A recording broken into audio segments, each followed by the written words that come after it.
Vice President Inday Sara. Marami kang supporter, totoo legit ang supporter mo. Pero wag mong paayaan na kaming mga nagsusuporta sa iyo, okay, ay tuluyang magalit at mainis dahil hindi mo pa yan nililigwak si Amy. Dalawa lang yan, ligwakin mo o sundin niya ang sabi niya na magsasalita siya na ang kapatid niya ay bangag na bangag sa ipinagbabawal na pulburon. Kaya nga sabi ko kay Inday Sara, gabi ba yon? Ano ba talaga? Yan si Amy Marcos, ano ba sa'yo? Magpapabudol ka ba muli?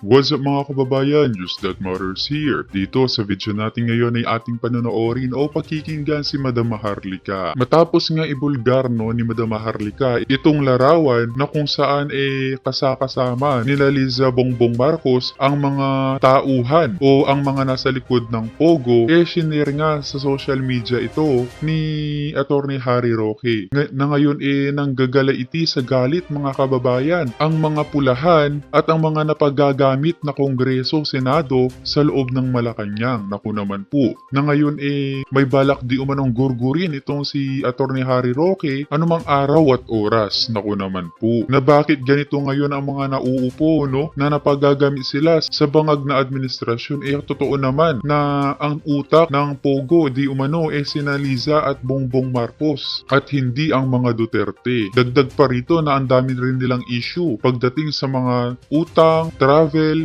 concert, paggastos ng 20 milyong para sa pagkain sa SONA, pagparty, sa pagpunta sa mga fashion show ni Liza, pagpupulburon at marami pang iba mga kababayan. Diba? Alam niyo yun. Kung kaya't ang panawagan ng taong bayan at ni Madam Maharlika, VP Sara, wag mo na kaming ibitin pa. Tuluyan mo na ngang suplakan at butatain ang mga nauupo ngayon nang matauhan ang mga ito sa kung ano ang mga ginagawa nila. Pero bagong lahat mga kababayan, wag niyo po sana nakalimutan mag-like at subscribe para updated ka sa mga uploads ko araw-araw. At yun na nga mga kababayan, isa pa tong si Senator Amy Marcos mga kababayan na puro pangako na magsasalita sa harap ng media patungkol sa mga ginagawang kabalustugan ng kanyang kapatid. Ngunit magpahanggang ngayon wala pa rin kibo ito. Kung ganyan na lang din Senator Amy, ililigwak ka na talaga. Hindi ka na namin ibuboto, tandaan mo yan. Hindi namin kailangan ng isang Marcos. Senador ka pa naman. May boses ka, may kapangyarihan ka para ituwid ang iyong kapatid. Pero anong nangyayari sa iyo? Bakit tila'y natatakot ka pa?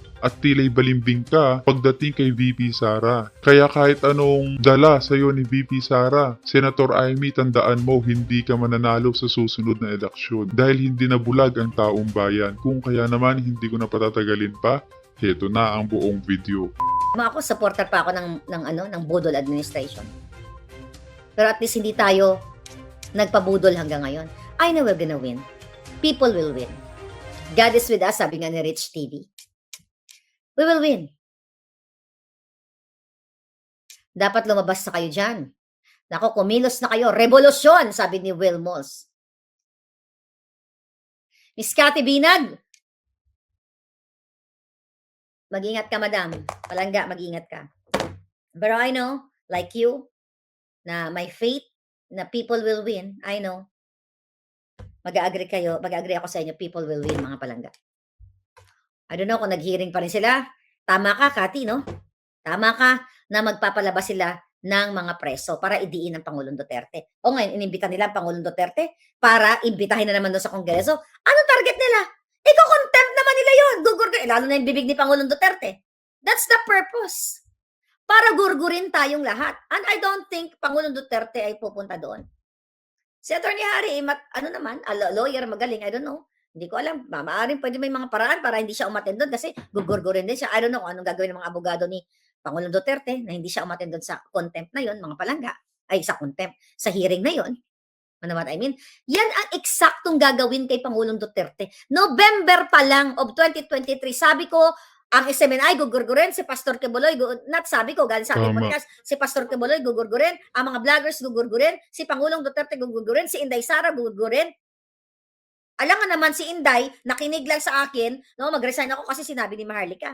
Kung pansin niyo mga kababayan, halos lahat ng mga nakadikit kay Duterte, ginugurgur o tinitira ng bangag administration. Kaya naman ngayon pa lang kitang-kita na kung sino ang totoong kaibigan at kung sino ang mga balimbing na ginagamit lamang ang mga Duterte. Kaya sa pagboto natin mga kababayan, sa susunod na eleksyon ayusin natin na wag nang pabubudol pa lalo na sa mga pulahan dahil kinabukasan natin mga kababayan ang nakasalalay dito, hindi lang sa atin mga kababayan, kundi pati mga anak at mga kaapuhan natin. Walang ganun. Dahil mismo siya, nakita ni Inday Sara na siya ay tinraidor, pinagtaksilan. Imagine niyo yung revelation niya na nakaraan. Pinuntahan siya ni Amy at ni Bangag sa Davao para kumbinsihin dahil ayon sa mga pamilyang Bangag, hindi sila mananalo kung wala yung support ni Inday Sara. Kita nyo ang pagiging ungrateful at pagiging demonyo. Demonyo lang po ang pwedeng gumawa yan na ilulure mo, lulukuhin mo yung wala niyang pinagkaiba sa mga scammers o manloloko, mambubudol. Na kunyari magpapakita ng kabaitan sa'yo, yung pala sasaksakin ka sa likod. Ito ang mga Marcos na ito. Kaya nga sabi ko kay Inday Sara, kahagabi ba yon? Ano ba talaga? Ayan si Amy Marcos, ano ba sa'yo? Magpapabudol ka pa ba muli? You have to speak up now for us, for the people, dahil hanggat dumidikit ka kay Senator Amy at hindi nagsasalita yan, dahil ang sabi niyan, magsasalita siya eh. According to my source, magsasalita siya. Kasi siya mag-authenticate sa kapatid niya na Addictus Benedictus. Bakit hindi pa siya nagsasalita? Kaya i-push natin to si Inday na kung ikaw Inday ay ikaw ay totally na naniniwala na sa pinakita sa inyo ni Lisa Tanas at ni Bangag na ungrateful, hindi na sa friendship ninyo, kung di walang isang salita sa pinangako nilang ibangon muli at uniteam, then you have to trash Amy Marcos now. Or else madadamay ka dito. Kasi si Amy naglalaro. Dahil re-electionist siya eh. Wala na siyang loyalista. Tapos, definitely walang DDS. Kaya nagpe-play siya ng ganyan sa gitna. Nagpe-play ka, Amy. Alam ko mga galawan mo. Okay? So kung gusto mo, dahil sa yung mga tao mo sa likod mo. Isa pa tong si Senator Amy namamangka sa dalawang ilog, mga kababayan. Kung ako dito iligwak ko na to, total Marcos naman. Wag na iboto tong si Senator Amy. Siya mismo alam niya na bangag ang kapatid pero hindi niya makontrol, hindi niya masabi sa harap ng media na totoo ang nalabas na video, na pulburon video. Ligwak na to, wag niyo nang iboto sa susunod na eleksyon. Na ikaw ay magsasalita. Dinilay mo na, sabi mo noong July magsasalita ka. Oh, nung August magsasalita ka. Kaya nga. Ito nakaraan, hindi ka pa nagsasalita. Kaya nga, we challenge Inday. You speak up din, Inday, kung ano ba talaga ang laro ni Amy Marcos. Hindi enough ang friendship nyo. Putang ina, yung kinabukasan ng bayan ang at stake dito. Magpapabudol ka pa ba muli sa Marcos na yan? Kasi kung magpapabudol ka, wala nang kakampi ang taong bayan. Hindi pinaglalaroan ka lang. I know you're smart enough. Alam mo, nakikita mo kung anong dalaw, then magsalita ka. Sabihin mo kay Amy, ano ka ba, dahil lumuhod naman siya sa inyo.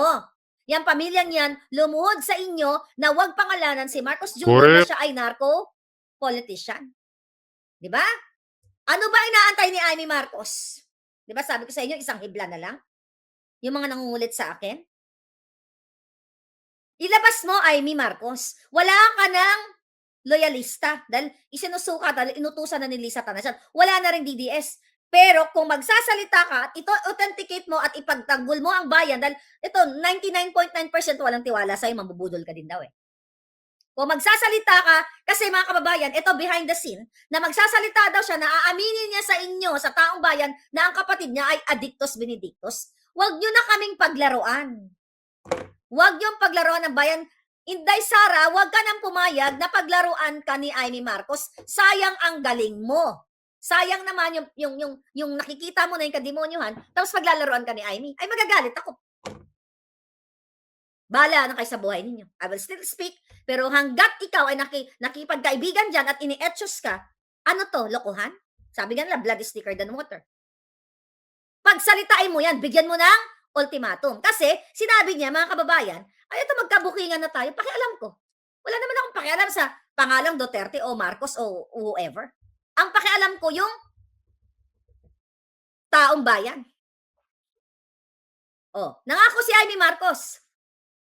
According to my source na, magsasalita ka, Amy, nangako ka na magsasalita ka, sabihin mo sa taong bayan, kaya nga I'm holding on to that. Nangako ka na ikaw ay magsasalita, sasabihin mo na yung kapatid mo ay adik. Dahil alam naman ng, na ano na yan ni Kati Binag. Ano, naglalaro ka dahil sa iyong political, career? Ilulubog ka namin sa komuno eh.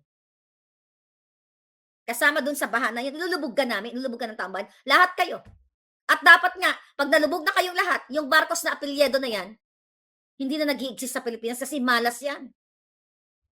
Dapat may karoon ng batas na yung Marcos ay burahin sa mapa. Dahil yan ay salot, nagdulot ng dilubyo, ng karahasan, kadiliman, kidnapping, smuggling sa bayan ito. Or lahat ng mga kongresistang demonyo ngayon na kay Harry Roque.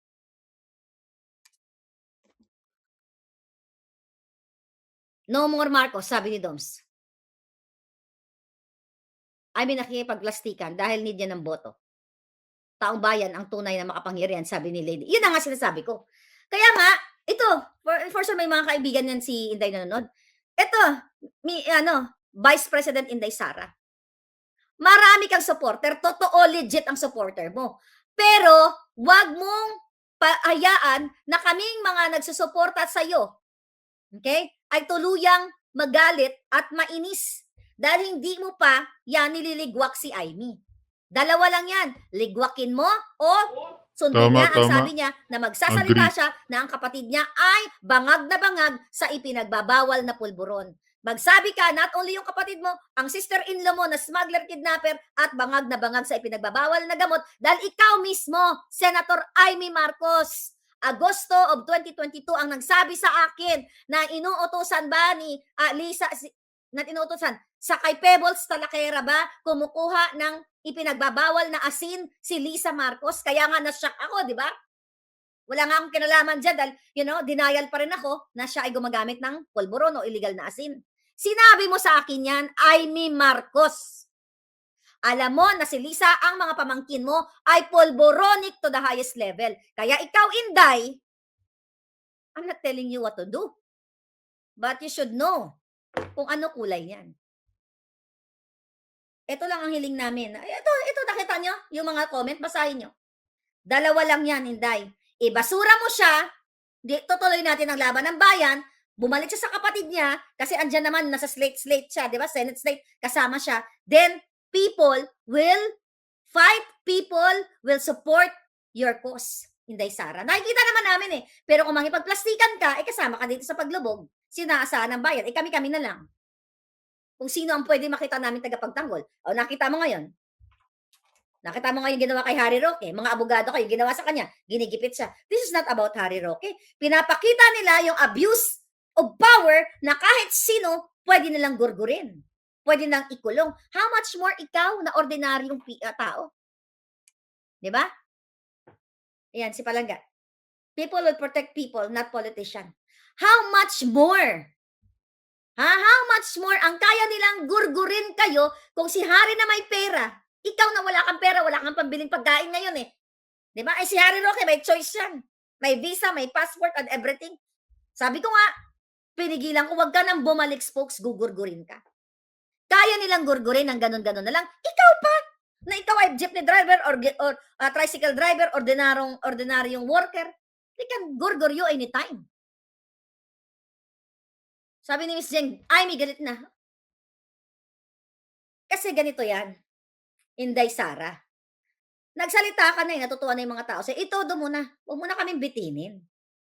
Huwag ka nang Magsalita ka lang, VP Sara. Huwag mo nang ibitin yan. Huwag kang mag-alala, suportado ka ng nakararami at mga hindi bayarang vlogger at trolls. Yang mga bangag na yan, mga robot at obob na Pilipino lang ang boboto sa mga dyan na nasisilaw sa pera. Pero tayo, ang meron tayo prinsipyo. Prinsipyo na maibangon ng bansang Pilipinas mula sa mga kamay ng mga manggagamit ng mga buhaya. Kaya bigyan mo lang kami ng go signal, VP Sara, siguraduhin namin na kasama mo kami sa laban. Nagpapaniwala kay Amy Marcos. I don't know kung ano. Well, nakita ko yung the first time na nakita kita, Inday Sara, 2017, sa Ilocos, nung ikinasal ang anak ni Amy Marcos.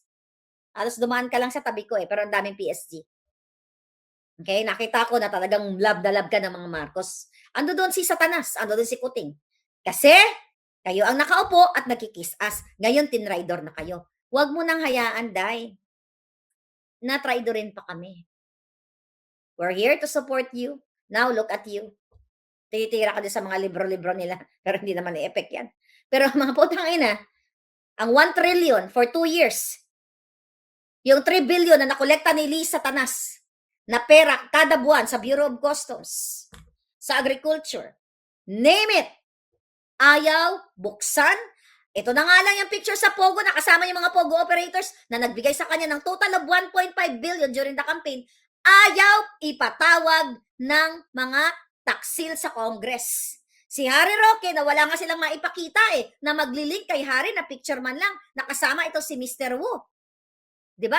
Pinipilit nilang idin. Eto, sinahampas na sa inyo sa pagmumukha ninyo ang mukha ni Satanas, ni Bangag, ng mga kasama niya at ng Pogo operators, pero ayaw nilang ipatawag, walang magko-cover sa mainstream media. By the way, pinagsisend ko kanina yan sa mainstream media na nag-message sa akin for interview in the past. O, hindi sumagot ang mga buwakan ng ina. Hoy, kayo, Philippine Star, GMA, News 5.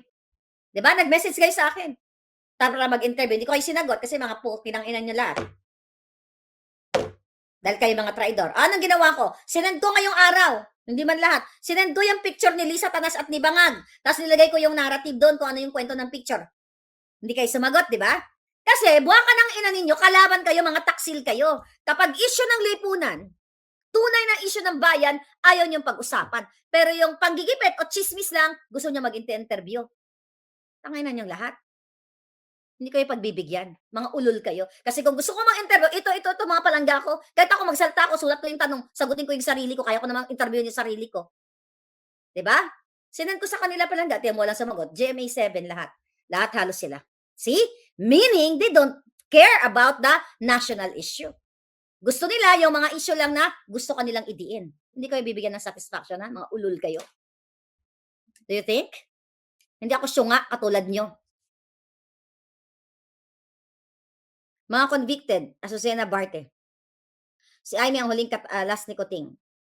Anyway, Miss Cathy, I hope you can support Harry Roque and the people of the Philippines versus the Bangags. I know you're being brave, but muli yung mga kababayan kong nasa malapit sa Congress, ipakita niyo po yung supportan niyo, magpa-print out kayo nitong picture magpagawa kayo ng tarpaulin. Kung may mga pera nga kayo, magpagawa kayo ng billboard Lagay mo sa billboard. Kung may pera lang ako, how much is the billboard? 500,000 if I have that money. Lalagay ko sa billboard yung picture na yan. Para ipaalam ko sa taong bayan na itong demonyong si Lee Satanas at si Bangag, si Tambas, lahat sila ang promotor o mastermind ng Pogo, lahat ng kasamaan sa Pilipinas.